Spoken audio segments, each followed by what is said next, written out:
예수 그리스도께서 주시는 기쁨으로 충만한 저와 여러분이 되기를 주님의 이름으로 간절히 축원합니다. 하나님 말씀 보도록 하겠습니다. 하나님 말씀은 마태복음 2장 9절부터 11절 신약성경 1쪽 되겠습니다. 다 찾으신 줄 알고 오늘 이 아침 우리에게 주시는 하나님의 말씀 저와 같이 함께 한 목소리로 합독해 올리도록 하겠습니다. 박사들이 왕의 말을 듣고 갈새 동방에서 보던 그 별이 문득 앞서 인도하여 가다가 악이 있는 곳 위에 머물러 섰는지라. 그들이 별을 보고 매우 크게 기뻐하더라. 집에 들어가 아기와 그의 어머니 마리아가 함께 있는 것을 보고 엎드려 아기에게 경배하고 보배함을 열어 황금과 유향과 모략을 예물로 드리니라. 아멘. 오늘 이 성탄의 아침 우리에게 주시는 하나님의 말씀을 통해서 우리가 은혜를 나누고자 합니다. 자, 오늘 본문 말씀을 가지고 우리가 함께 아주 잠깐 동안 은혜를 나눌 제목은 그 별과 예물입니다. 저를 한번 따라해 주세요. 그 별과 예물. 한 번만 더 하겠습니다. 그 별과 예물. 예. 여러분 동방박사 그러는데 동방박사가 몇 명인지 아십니까? 네? 성경에는 3명이라고 써 있는 곳이 한 군데도 없습니다.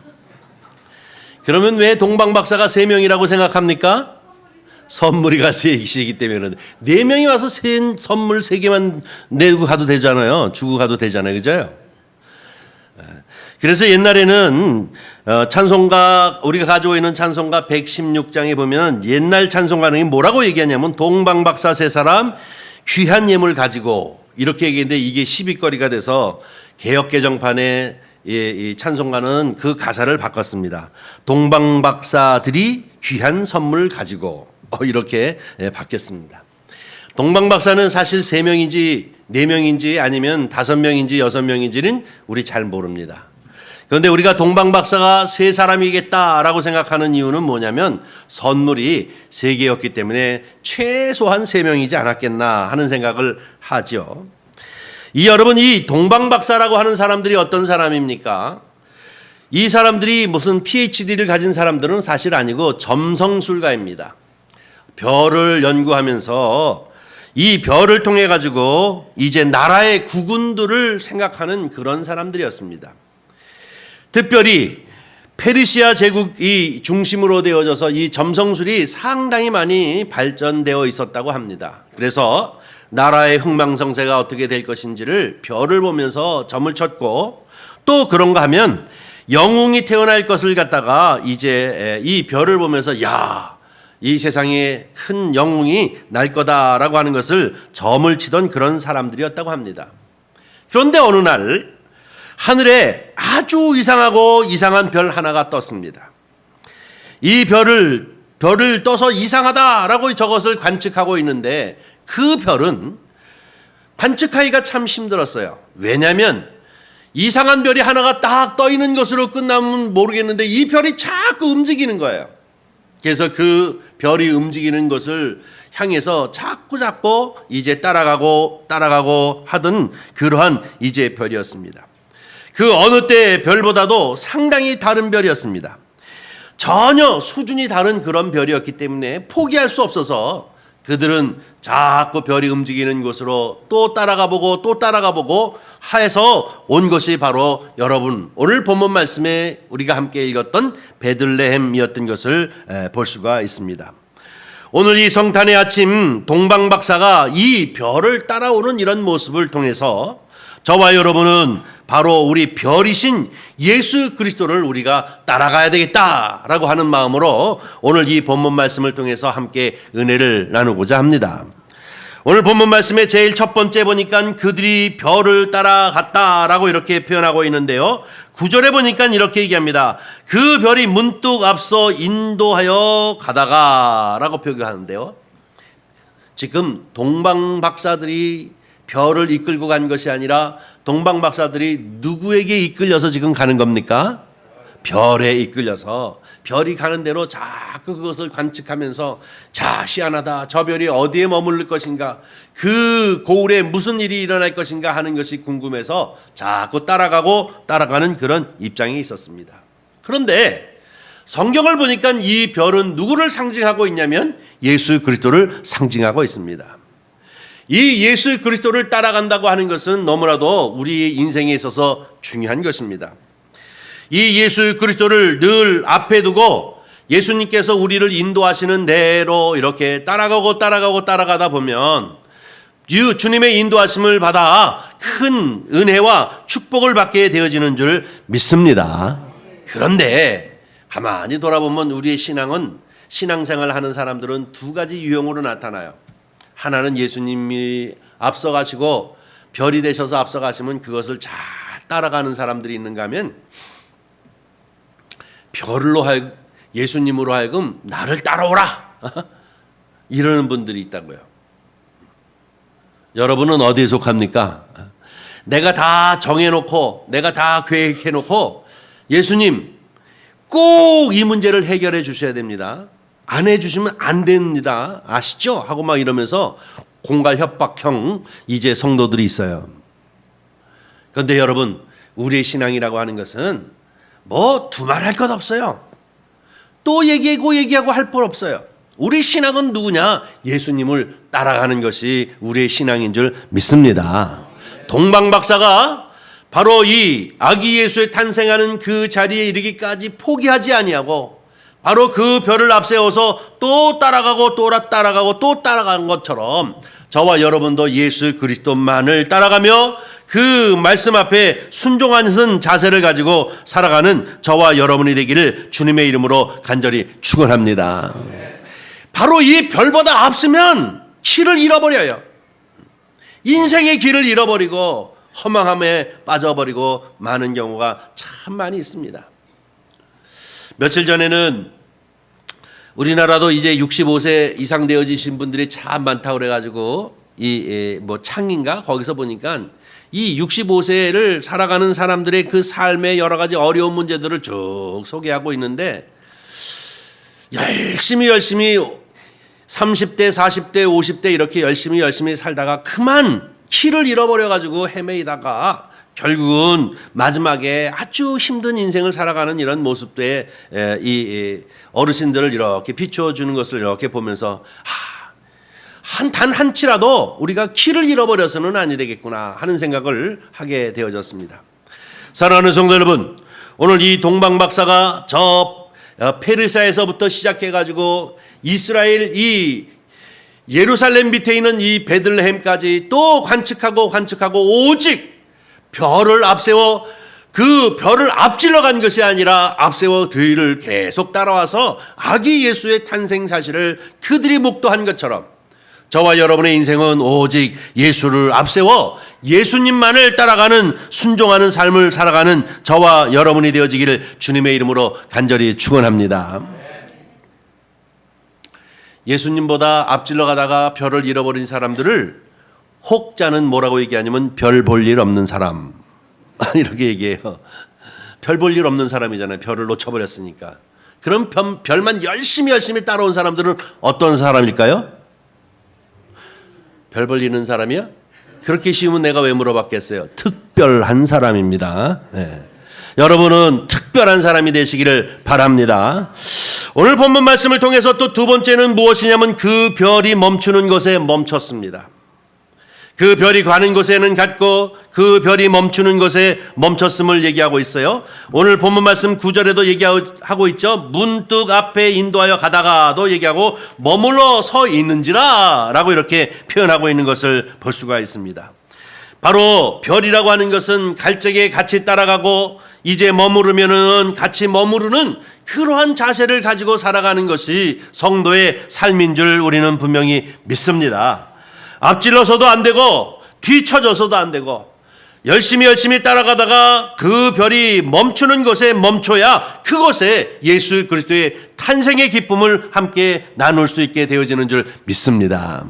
성경을 보니까 예수님께서 13살 때 그 엄마 아버지가 예수님을 잃어버린 적이 있어요. 이 이스라엘 백성들이 13살이라고 하는 것은 성인식을 할 때입니다. 우리나라는 20살에 하지만 13살에 그들은 성인식을 합니다. 성인식을 하기 위해 예수님과 그 어머니 아버지 요셉과 마리아가 함께 성전에 갔다가 그 아들과 이제 같이 함께 그 성인식을 마치고 집에 돌아가는 줄 알았는데 사흘이나 간 다음에 보니까 누가 없어요? 예수가 없었어요. 예수님이 없어가지고 예수를 찾아서 또 뒤로 가다가 사흘을 지나와서 결국은 끝에 가가지고 어디 가서 찾느냐면 바로 이 성전에서 랍비들과 같이 토론하고 있는 예수 그리스도를 만나는 모습을 우리가 볼 수가 있습니다. 여러분, 예수 그리스도를 잊어버려서는 안 됩니다. 그러기 위해서는 그분이 앞서서 가시면 함께 가고 그분이 머무르면 함께 머무르고 하면서 예수님과 동행하는 그런 삶을 살아야 될 줄 믿습니다. 우리 인생살이를 가만히 보면 모두 다 바쁘게 살아가고 있는데 여러분, 속도가 중요한 것이 아니라 함께가 중요합니다. 예수 믿는 사람들은 바로 예수 그리스도와 함께 가느냐가 중요한 것이지, 나는 바쁘다고 속도를 빨리 내서 예수 그리스도를 뒤로 제끼고 그리고 자기 혼자만 앞서가 가지고는 그것은 복된 인생이 되어질 수 없습니다.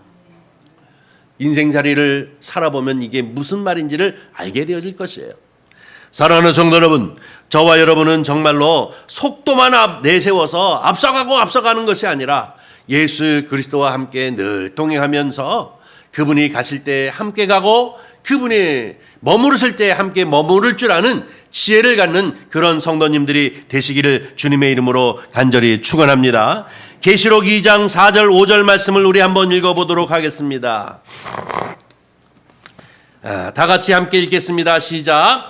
그러나 너를 책망할 것이 있나니 너희 처음 사랑을 버렸느니라. 그러므로 어디서 떨어진 것을 생각하고 회개하여 처음 행위를 가지라. 아멘. 이 얘기가 무슨 얘기입니까? 이 계시록의 7교회를 향하여 주님께서 주시는 말씀인데 그중에 특별히 에베소 교회를 향하여서 주시는 말씀입니다. 처음 사랑을 잊어버렸다는 얘기예요. 이 얘기는 뭡니까? 방향을 잃어버렸다는 얘기예요. 그리고 주님을 잃어버렸다는 얘기예요. 그러니까 어디서 이런 일이 일어나는가? 어디서 내가 이렇게 첫사랑을 잊어버렸는가? 어디서 예수 그리스도를 잊어버렸는가? 하는 것을 회개하고 돌이켜 어디서 잃어버리는가를 깨닫고 그와 동행하는 삶을, 회복하는 삶을 살아야 된다라고 에베소 교회에게 이제 경종을 울리는 예수 그리스도의 말씀처럼, 여러분이 성탄의 아침 우리 주님만을 따라갈 뿐만 아니라 우리 주님과 동행하는 성도님들 되시기를 주의 이름으로 간절히 축원합니다. 그분이 머무르실 때 같이 머물고 그분이 인도할 때 그 인도함을 따라서 복되고 복된 인생을 살아가는 저와 여러분이 되기를 주님의 이름으로 간절히 축원합니다. 그 다음에 세 번째로 한 가지 더 이 본문 말씀을 통해서 우리가 이 아침에 은혜를 나눌 것은 무엇이냐면 별을 보고 매우 기뻐하더라. 무엇을 보고요? 별을 보고 매우 기뻐하더라 라고 얘기하고 있습니다. 저와 여러분도 예수 그리스도를 통하여서 기뻐하는 성도님들이 되시기를 주님의 이름으로 간절히 축원합니다. 여러분, 이 카라, 이 헬라어로 카라라고 하는 것은 기쁨인데요. 이것은 joy, 즐거워하는 거예요. 막 기뻐하는 거예요. 예수 그리스도만 있으면 기뻐하고 즐거워하고 내일이 걱정되지 않아요. 오늘 이 날이 정말로 기쁜 거예요. 예배를 드릴 때, 찬양할 때, 기도할 때 근심 걱정 없습니다. 예수 그 한 분으로 인하여 기뻐하는 것입니다. 이거는 해피니스가 아닙니다. 행복감이 아니라 기쁨입니다. 즐거움입니다. 예수 그리스도를 잘 믿는 사람, 신앙이 온전한 사람은 무엇이냐면 그 심령 가운데 그 얼굴을 볼 때 기쁨이 넘치는 역사가 있게 되어지는 줄 믿습니다.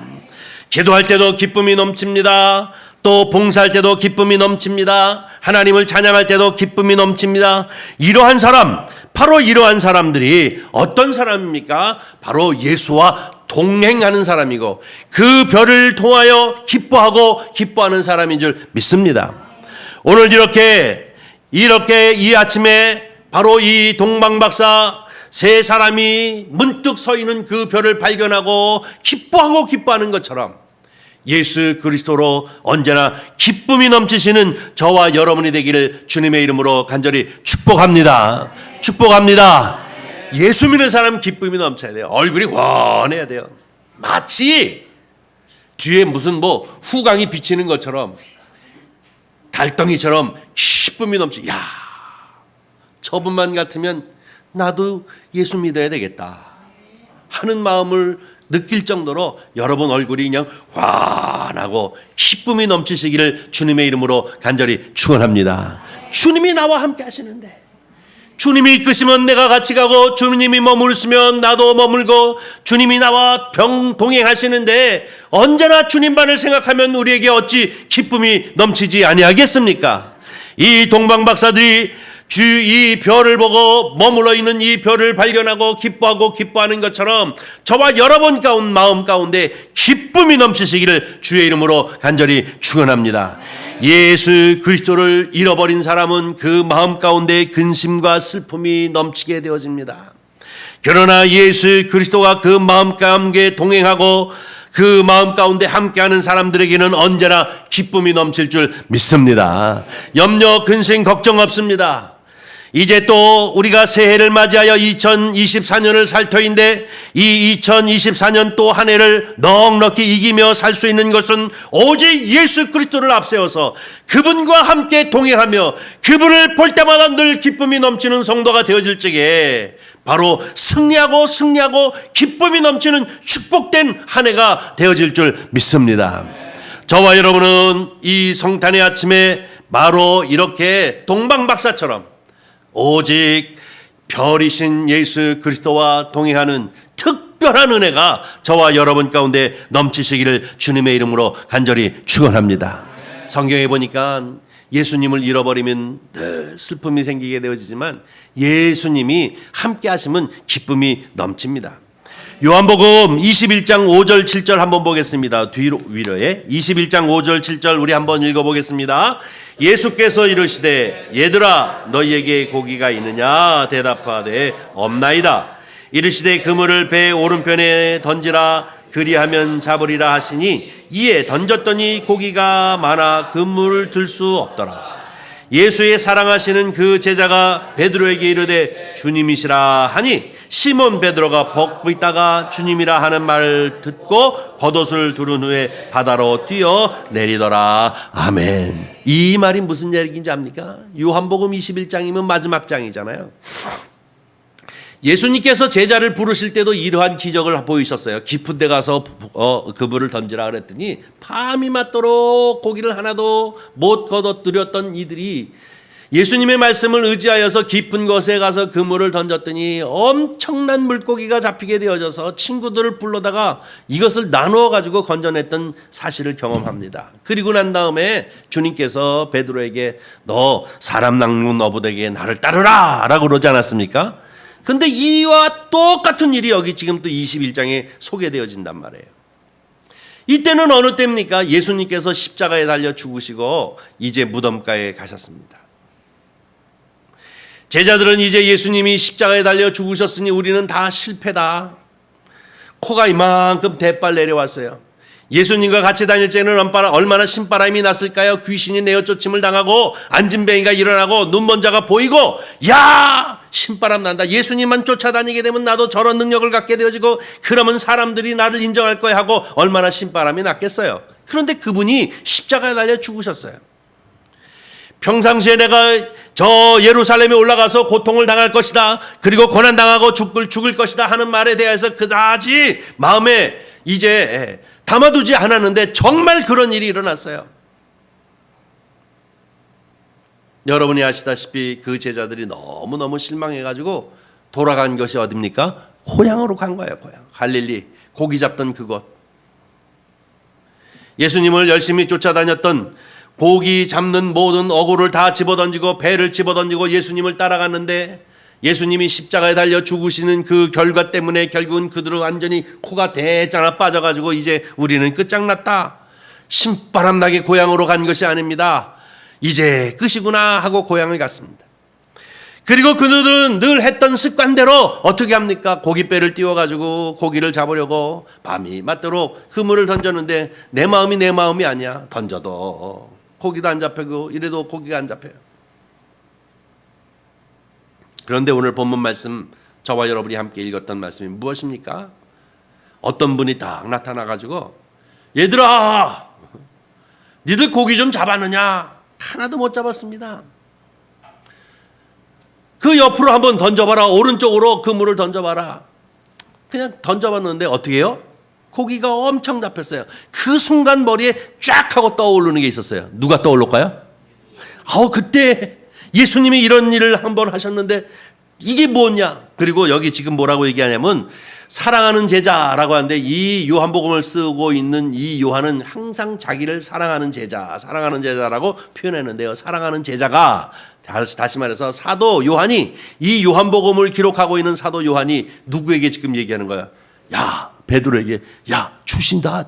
주님이다. 얼마나 기쁜지.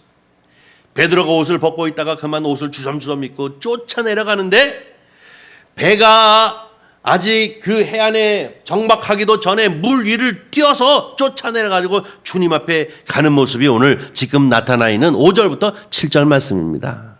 얼마나 기쁘면 쫓아갑니까? 주님을 잃어버릴 적에는 그가 코가 대빨 빠져 있지만 부활하신 주님이 나타나셔서 얘들아 그쪽으로 던져봐라 하는 이분이 주님인 것을 발견하고 그들이 얼마나 기쁜지 쫓아내려가는 것을 볼 수가 있습니다. 사랑하는 성도 여러분, 이것이 주님으로 기뻐하는 성도의 삶인 줄 믿습니다. 베드로처럼 언제나 주님과 동행하고 주님으로 기뻐하면서 인생의 모든 문제들 주 안에서 해결하고 주님이 주시는 은혜로서 승리하는 저와 여러분이 되어지기를 주님의 이름으로 간절히 축원합니다. 이것이 복입니다. 우리 주님과 같이 하는 복이 바로 이런 복인 것입니다. 시편 51편 12절 말씀을 한 번 더 보겠습니다. 자, 다 같이 읽습니다. 시작. 주의 구원의 즐거움을 내게 회복시켜 주시고 자원하는 심령을 주사 나를 붙드소서. 시편 51편은 여러분이 너무나도 잘 아는 것처럼 다윗의 시인데요. 다윗이 어떻게 했습니까? 어떤 시입니까? 하나님 앞에 범죄했어요. 나단에게 지적당했잖아요. 밧세바를 범함으로 인하여 그가 완전히 땅바닥에 공두락질 쳤어요. 그리고 난 다음에 하나님 앞에 회개하는 기도가 바로 이 시편 51편이에요. 그런데 이 기도가 얼마나 하나님 앞에 처절하게 기도합니까? 그런데 그 기도의 내용 중에 중요한 것이 바로 12절입니다. 구원의 즐거움을 내게 회복시켜 달라는 거예요. 내가 비록 범죄하였지만 주님, 내 마음 가운데 예수를 통한 기쁨이 없으면 난 못 살아요. 뭐를 회복시켜 달라고요? 이 기쁨을 회복시켜 달라는 거예요. 이게 성도의 기도가 되어져야 될 줄 믿습니다. 우리 마음 가운데 예수 그리스도를 통한 이 기쁨의 회복이 있지 아니하면 우리는 교회를 열심히 다니는 것 같아도 그리고 또 믿음 안에 있는 것 같아도 우리가 정말로 이 예수 그리스도를 통한 이 기쁨의 누림을 누리지 못하는 거예요. 범죄했지만 주여 내가 회개하오니 무엇을 여기 다시 회복시켜 달라고요? 구원의 즐거움. 다시 말해서 구원의 기쁨. 이 기쁨을 소유하면서 선한 싸움 다 싸우고 달려갈 길 다 달려가고 믿음을 지켜 우리 주님을 만나는 그날까지 이 예수 그리스도를 통한 예수 그리스도로 인한 이 기쁨이 이 즐거움이 저와 여러분 가운데 넘치시기를 주의 이름으로 간절히 축원합니다. 이것이 최고의 복이에요. 예수 믿는 사람들이. 야, 저 집사님은 10년 전에도 저렇더니 아직까지도 저러네. 정말로 기뻐하는구나. 이런 분들이 복된 사람들입니다. 사랑하는 성도 여러분, 이 성탄의 아침, 이 박사들이 별을 앞세워서 예수 그리스도의 탄생을 보면서 기뻐하는 것처럼 저와 여러분들한테도 언제나 이 기쁨이 넘치시기를 주님의 이름으로 간절히 축원합니다. 마지막으로 세 가지 이제 선물을 드리는 것을 볼 수가 있는데요. 황금, 그리고 유향, 그리고 모략, 이렇게 세 가지입니다. 이 모든 세 가지가 당시에 가장 비싼 것이고 가장 귀한 것이었습니다. 너무나도 신비한 이 별을 관측하면서 내려왔기 때문에 최고의 선물을 가지고 그들이 왔습니다. 여기서 얘기하는 이 황금은 당시의 왕을 상징하는 것입니다. 황금은 왕입니다, 왕. 옛날 성경에는 이 금도금을 하거나 아니면 빨간색을 칠했는데 이게 모두 다 무엇을 상징하는 거냐면 왕을 상징하는 거예요. 왕의 책이라는 것이지 않습니까? 왕을 상징하는 건데 이 황금을 선물로 가지고 와서 예수 그리스도를에게 경배하고 그 탄생을 경배하고 그에게 드린 이유는 뭡니까? 이제부터 나의 왕은 당신입니다. 믿습니까? 황금을 드린 것은 이제부터 나의 왕은 황금이 아니라 나의 왕은 당신입니다 라고 신앙 고백하는 모습인 줄 믿습니다. 그 다음에 두 번째로 유향이라고 하는 것은 치료제를 얘기하는데 이 치료제는 회복하는 치료제인 것임을 볼 수가 있습니다. 예레미야 51장 8절 말씀을 한번 보겠습니다. 다 같이 읽습니다. 시작. 바벨론이 갑자기 넘어져 파멸되니 이로 말미암아 울러 그 상처를 위하여 유향을 구하라 혹 나으리로다 라고 얘기하는데 이 유향이라는 것은 향이기도 하지만 이것은 치료제입니다. 회복제이기도 한 것입니다. 다시 말해서 이제 이 두 번째 유향을 예수 그리스도에게 드리는 이 박사들의 모습은 무엇입니까? 나의 치료자, 나의 회복자는 누구이십니까? 예수 그리스도이십니다 라고 하는 고백을 가지고 바로 이 유향을 드린 것인 줄 믿습니다. 마지막으로 모략입니다. 모략이라고 하는 것은 시신에 붓는 시신, 다시 말해서 장례식에 이 시신을 닦을 때 거기에 붓는 이 약품을 말하는 것이 이 모략인데요. 이것은 무엇입니까? 이제 내가 죽고 얘가 죽기를 준비하고 있었는데 이 모든 것들을 다 주님 앞에 드리면서 내가 주님을 통하여 대속의 은혜로 살았습니다 하는 그러한 고백으로 드리는 것이 바로 이 세 가지 예물인 줄 믿습니다. 사랑하는 성도 여러분, 이 성탄의 아침, 이 기쁨의 날, 이 동방박사 세 사람이 별을 따라와 예수 그리스도를 경배하고 예수 그리스도에게 이 세 가지 예물을 드리는 것처럼 저와 여러분도 정말로 주님이 나의 왕이요, 주님이 나의 치료자요, 주님이 나를 살리시는 대속자입니다 라고 하는 신앙적 고백을 언제나 하면서 예수로 충만하고 예수 그리스도께서 주시는 기쁨으로 충만한 저와 여러분이 되기를 주님의 이름으로 간절히 축원합니다. 이 기쁨의 아침 다시 한번 이 성탄을 맞이하면서 얼마나 저는 기쁜지 몰라요. 야, 성탄 찬양을 이렇게 많이 부르는 건 딱 오늘 하루밖에 없잖아요. 그래서 제가 이번에는 한 달 동안 계속 성탄 찬양을 불렀습니다. 예배 때 대림절을 하면서 불렀는데 가사를 생각하면 생각할수록 얼마나 가슴이 벅찬지 모릅니다. 사랑하는 성도 여러분, 그저 성탄절이니까 성탄절이다 라고 생각하지 마시고, 그래서 이번 대림절을 통해서 우리가 자세히 예수 그리스도가 이 세상에 오시는 매 관하여서 우리가 함께 이제 말씀을 통해서 공부 겸 이제 은혜를 나눴는데 덮어놓고 믿는 것이 아니라 왜 예수 그리스도께서 베들레헴에 왜 예수 그리스도께서 구유로 오셨는가, 왜 예수 그리스도 하나님이신 그분이 바로 육신을 입고 오셨는가 하는 것을 우리가 다시 한번 기억하면서 바로 이 아침 아기 예수의 탄생을 그 누구보다도 더 훨씬 기쁨으로 맞이하시는 저와 여러분이 되어지기를 주님의 이름으로 간절히 축원합니다. 기도하겠습니다. 자비로우신 아버지 하나님, 주님의 은혜와 사랑을 감사합니다. 아기 예수의 탄생을 기뻐하는 마음으로 온 성도들이 함께 모여 온 힘을 다하여 주님을 찬미하게 하여 주시니 감사를 드립니다. 정녕 원하옵기는 예수 그리스도로 인한 이 기쁨이 우리의 심령 가운데 늘 충만하게 하여 주시옵시고, 또 아버지 하나님 뿐만 아니라 주님께서 우리와 함께 하시는 은혜가 늘 넘쳐 주께 영광과 존귀를 돌리는 저희들이 되어지도록 은총 베풀어 주시옵소서.